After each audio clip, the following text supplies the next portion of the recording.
Welcome to my channel. My name's Lizzie. Today I'm having manic thoughts about the 2008 film Prince Caspian. That's what we're talking about today. Well, in fact, we're going to talk about the 2005 Lion, the Witch and the Wardrobe and a little bit about the books that inspired them and mostly why I hate the 2008 film Prince Caspian. I feel like Narnia is re-entering the cultural zeitgeist a bit now that we have kind of semi-confirmation that Netflix is readapting it with Greta Gerwig at the helm. I've been thinking about the previous adaptations, what I'd like to see from a new one, and I've been seeing a lot of clips of the mid-2000s Disney films. I'd kind of forgotten most everything about them. The only memories that have survived were James McAvoy, Mr. Tumnus, kind of creepy vibes, random love interest plot in Prince Caspian. Yeah, but I'd forgotten everything else. And the clips looked like really good. And I was like, wow, this cast is amazing. Those child actors are like 10 out of 10. The CGI seems like it's really held up. I should rewatch these movies. I haven't even finished the films because I've just finished watching Prince Caspian and I have so many thoughts and I had to pause everything to talk to you about the films. The Lion, the Witch and the Wardrobe, genuinely, I think holds up. I have very few notes apart from positive notes.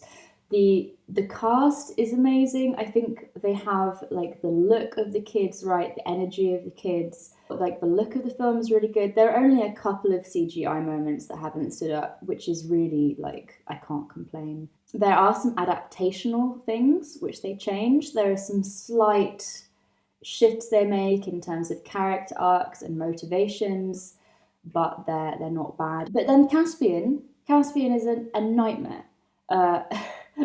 So both The Lion, the Witch and the Wardrobe and the Prince Caspian film make some adaptational choices with the books, although many more were made in Prince Caspian than in The Lion, the Witch and the Wardrobe.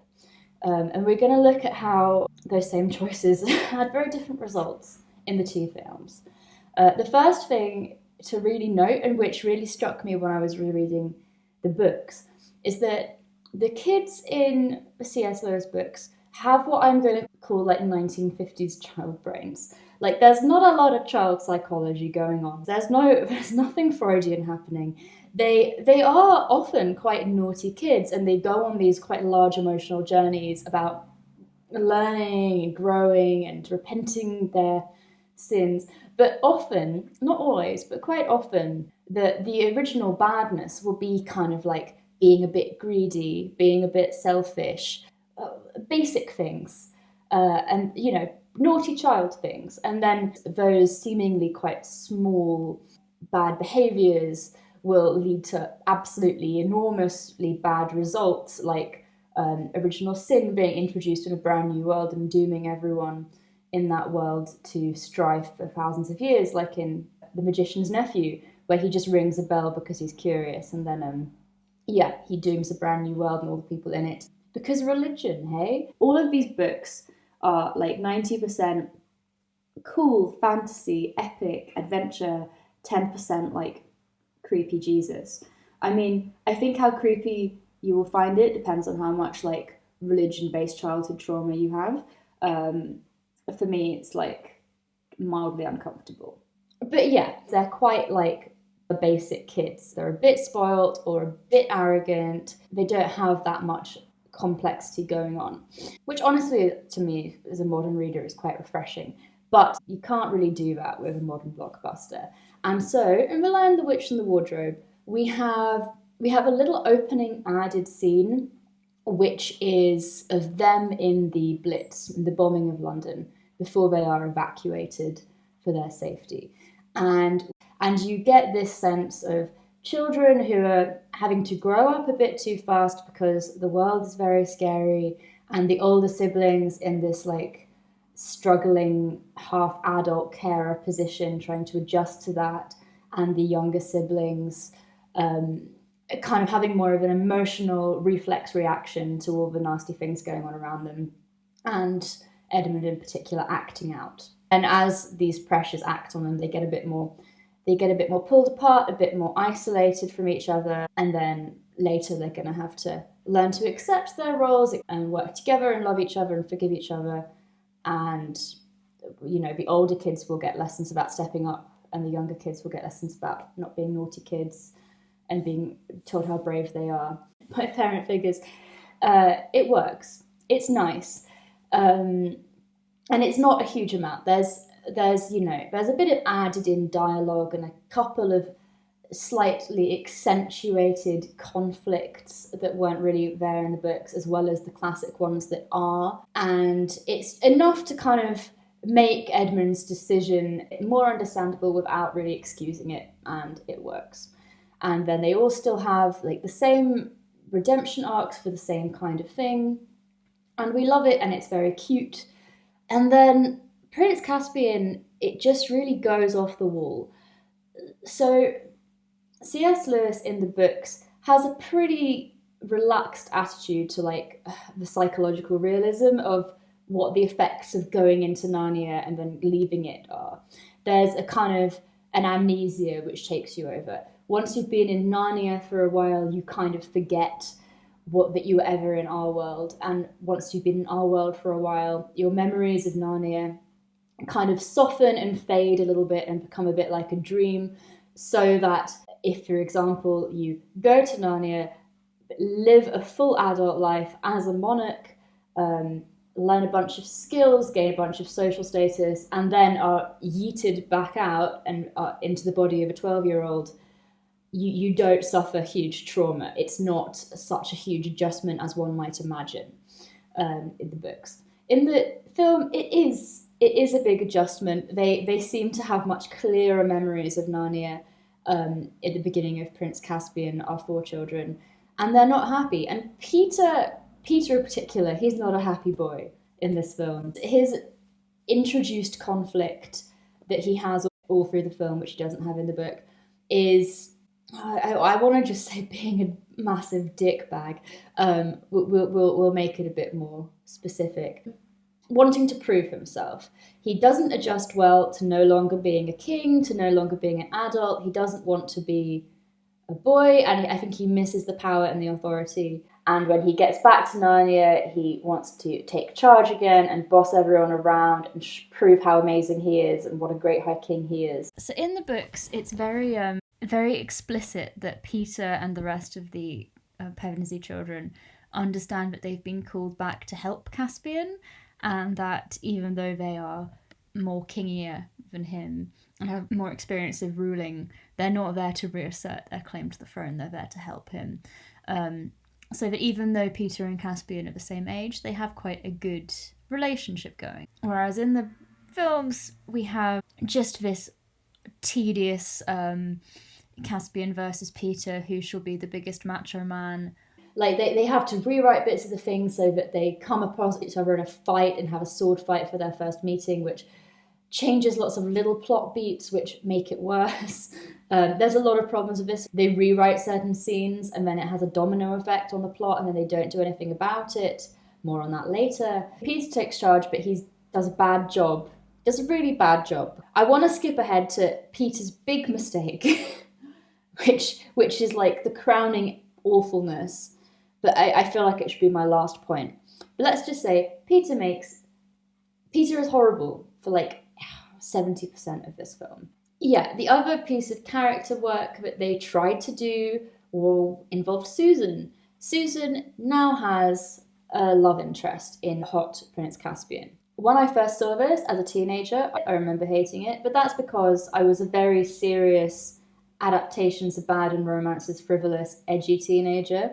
Now I'm an adult who actually likes fun and occasionally voluntarily reads romance books. I thought that I would have a different opinion of this a random love interest thing that they added in. And I have to tell you, I still don't like it.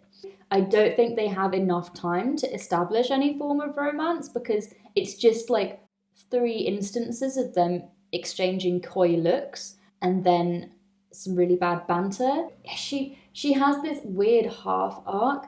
The first scene, which is a new invented scene with her in this film, is her as an English schoolgirl being chatted up by like a schoolboy who's like seen her across the street and fancies her. And she's like not having it. She gives him a fake name She seems very unimpressed. He's like, you're always on your own. And she's like, I like to be on my own. I don't know why she likes to be on her own. It's not really explained.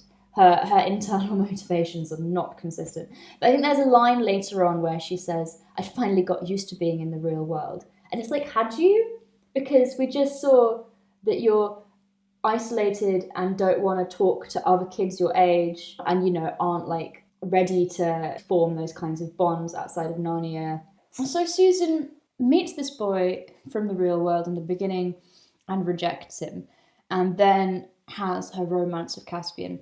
And I would assume that her arc for the story would be, isn't interested in real world boys, only wants to live in her fantasy land, and then when she goes to the fantasy land, realises that she can't live there forever, she has to move on.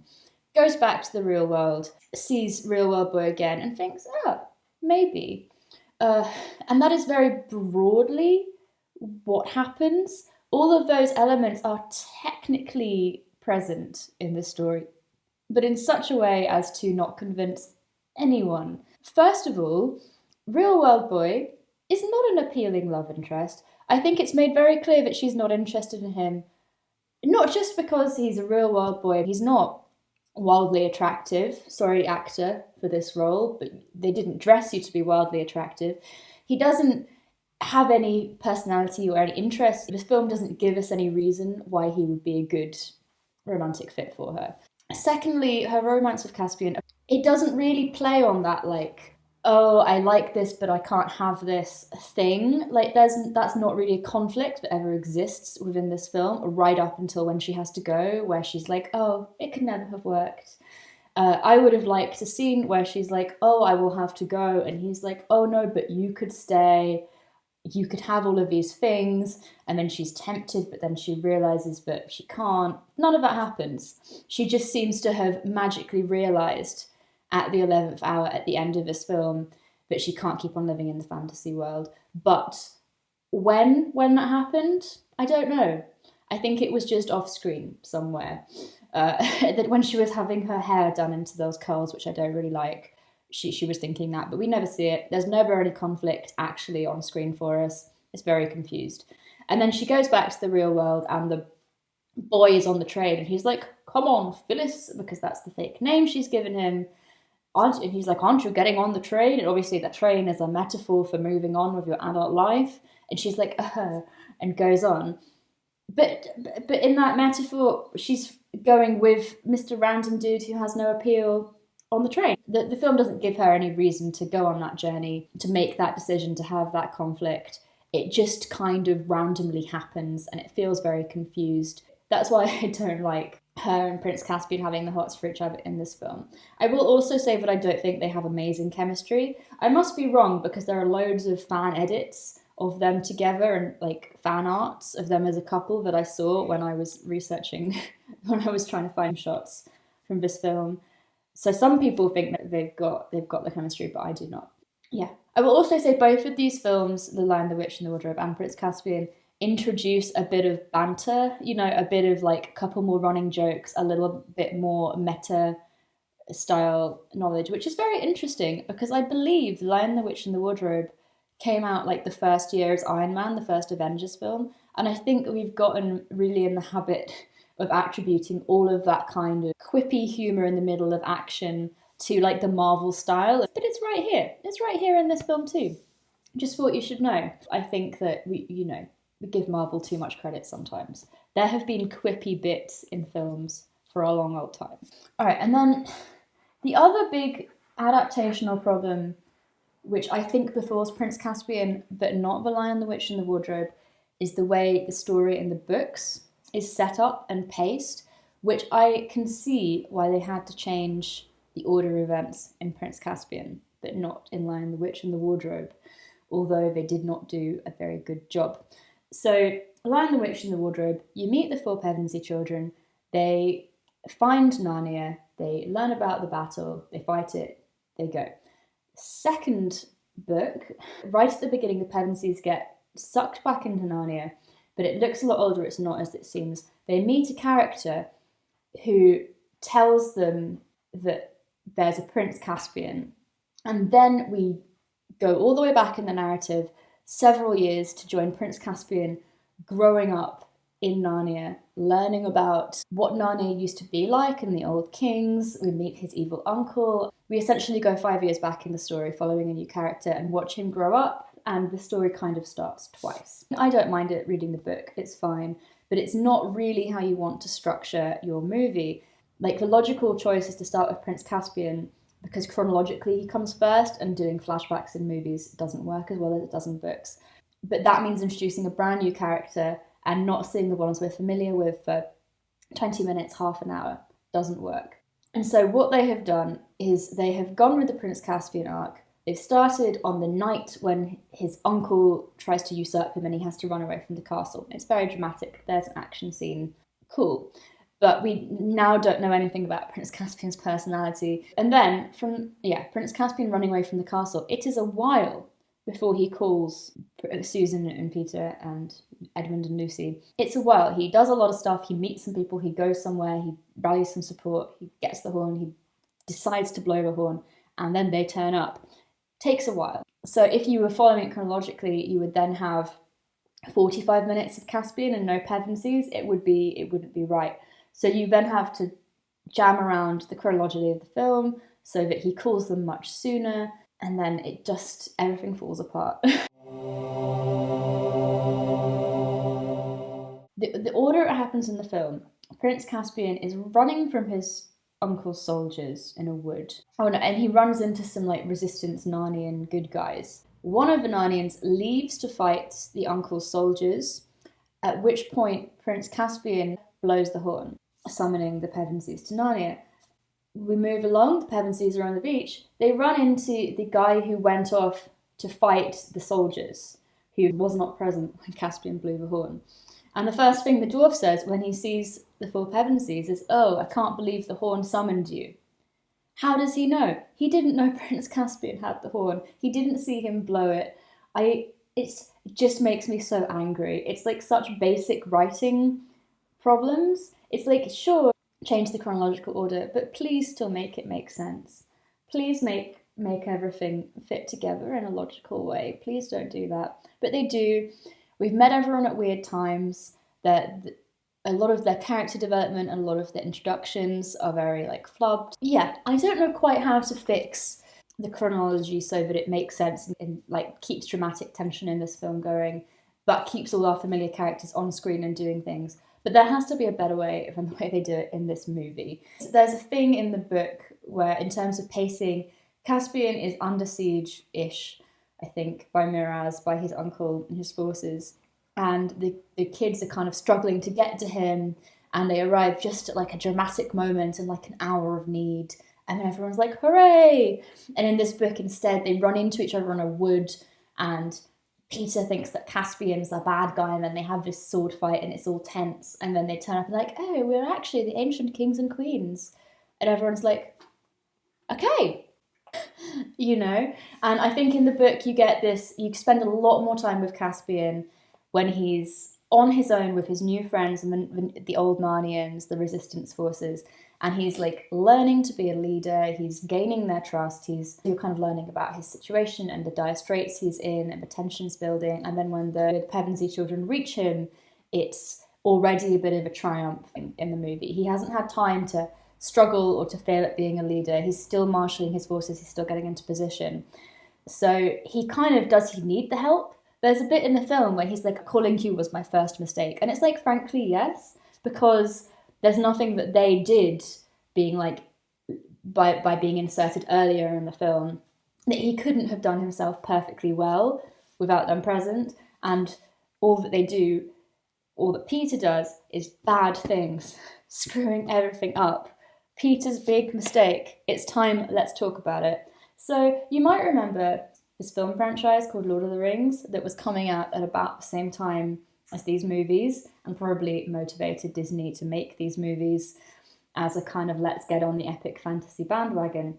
And you might remember that there are quite a lot of epic battles in Lord of the Rings. If you were a producer of the Prince Caspian film, you might think, what if we added some more epic battles to pad out the runtime and make it more exciting and grown up than the books? Because the books, they're basically under siege for the whole thing. Prince Caspian gathers his forces, falls back on a defensible space because they're a small force against a big one, and then they're kind of stuck there for most of the story, trying to work out how to get out of it, and then eventually they fight him. But most of the book is quite static. Again, kind of a problem.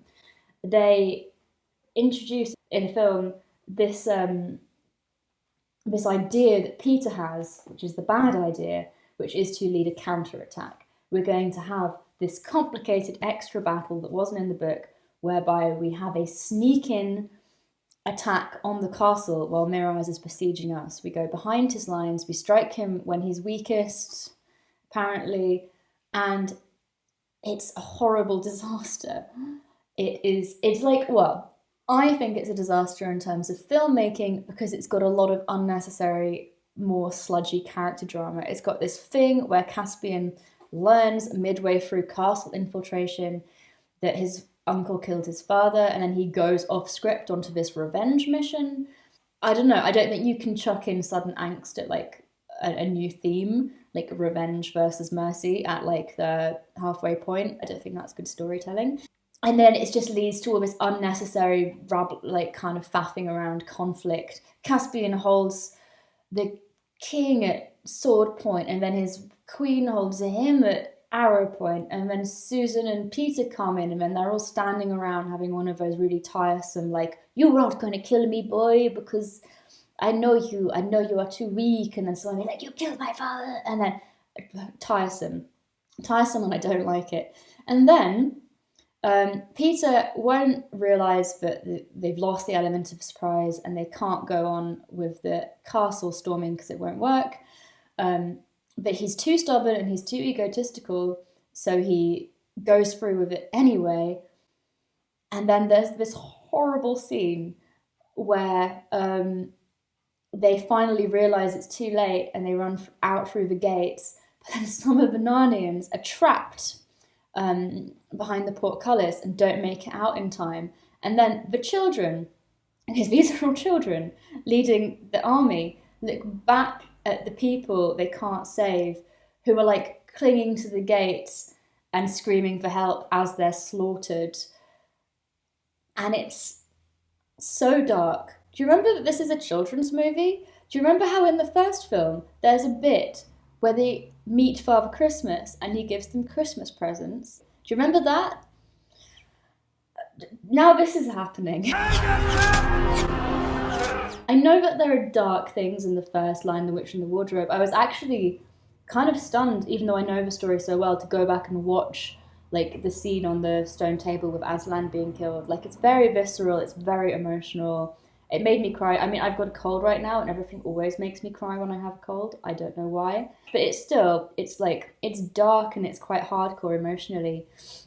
But it's also like a mythical death and a magical kind of metaphorical sacrificial thing that means a lot within the story and within the Christian structure embedded in the story. And also Aslan comes back and everyone's happy again. Those animals pleading for their lives and watching as their leaders abandon them to die don't come back. They're just dead. Did it mean anything, their deaths? Apart from that it started another like annoying bickery slap fight between Caspian and Peter, and taught Peter a lesson at some point. Not immediately, but like kind of eventually. No. Was it worth it? I think there's even a bit where they're coming back from battle and the centaur who died valiantly like behind the bars, like his partner is like looking on and it's like, oh my god, it's so dark. It's so dark, and I think it ruins this film. I think that battle scene, just without any of the other problems I've complained about, is just enough to trash this film. It's just like the kind of casual grim violence that I would expect from like a nihilistic show about how terrible life is. Not even like the kind of darkest parts of Lord of the Rings, which is a more adult-ish franchise. The bit where you have like senseless death of war, for example, with the elves in the two towers, that's like kind of the lowest point of an adult movie series, and I think it's still less viscerally violent than this. I mean, I know it's like the dark point of the movie or like the low point. Actually, it's not. Summoning the White Witch is a low point. It's not even the thematic low point of the movie, like the darkest hour of the movie. And it's just way too dark, guys. It's just way too dark. um, don't do that. It also has this really unfortunate side effect. So obviously the books have this fun religious thing going on, and Lucy's been seeing Aslan in the distance throughout the film and telling people, and they kind of believe her but they're kind of not, and she's like, we should follow him, and they're like, it's not practical, Lucy. And then at the end she finally follows her instincts and goes to find Aslan. If I'd come earlier with everyone who died, could I have stopped that? We can never know what would have happened, Lucy. But that's pretty much a yes, I think. And in the book, when there's less death, if she says the same line, I'll have to check. It's still like a hard enough lesson for a kid, thanks Christianity. But in this, you're pinning specifically that horrible slaughter that happened on this like 12-year-old girl solely because she didn't believe in God hard enough. Guys, you can't do that. Yeah, so actually in the book, this conversation takes place at an entirely different point, and it comes before they've even reached the stone table and met up with Prince Caspian. Yeah, so all that Lucy's asking about being her fault is the children getting lost in a forest and having to spend a day struggling around through some cliffs and being late to meet Caspian. No one has died yet in her vicinity. The Pevensies haven't been involved in any battles, although Caspian did do some fighting before he even summoned them in the book. So people have been dying kind of off screen. But none of those deaths are attributed to Lucy. She's not given any responsibility for them. And that's really an incredible change.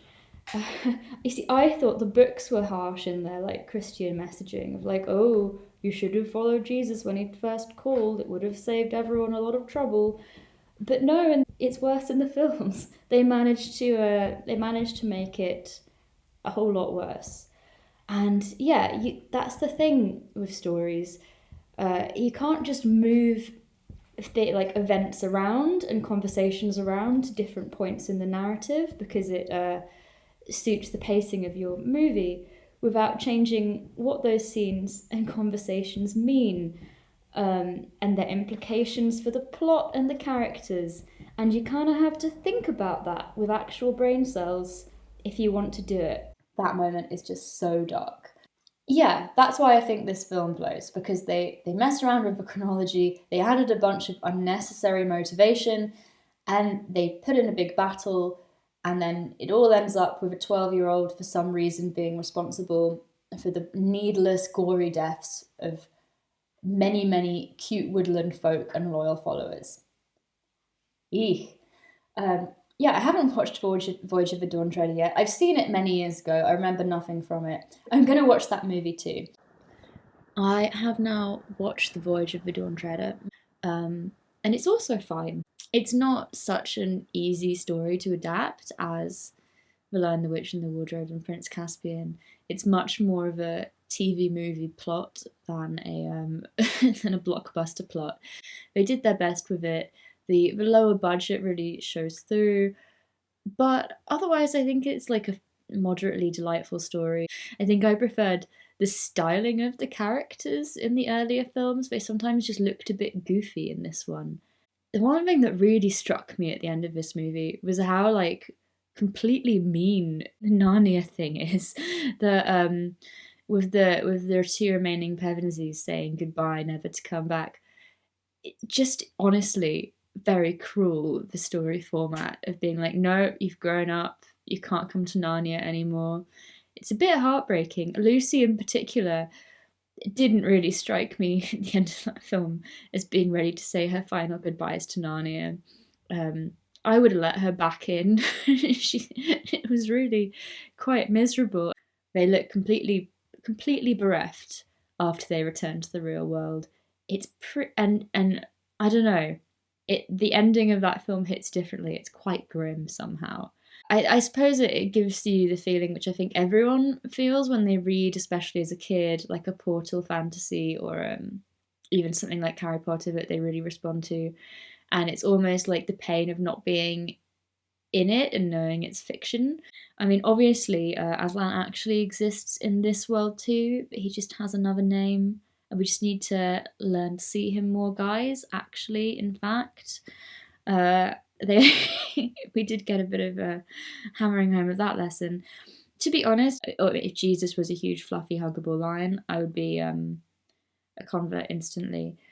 But yeah, this film suffered from a lot of like budgetary, lower CGI, um, slightly cheesy plotting, but just like from a lower budget. It's like second tier fantasy film kind of thing. But it didn't have any of the violence and the character arcs felt appropriate for a kids film. So I have no complaints. Yeah, I've seen some people suggesting that like the Prince Caspian film and like the Disney franchise of Narnia failed because the studio like bungled the release times and lost faith in it and defunded it and then let it trail off, and that they shouldn't have done that. Um, I think that these films failed because Prince Caspian was an absolute horror show of a movie, and I can't imagine anyone, adult or child, enjoying watching it. This film with too many emotions but yet none that made any sense. Too much death but none of it meant anything. Not enough childlike wonder and joy for a children's film. Yeah, why can't we just have kids' films anymore? But yes, thank you and goodbye. I think I've got all of the anger out of my system now. I don't know. I'll see you soon.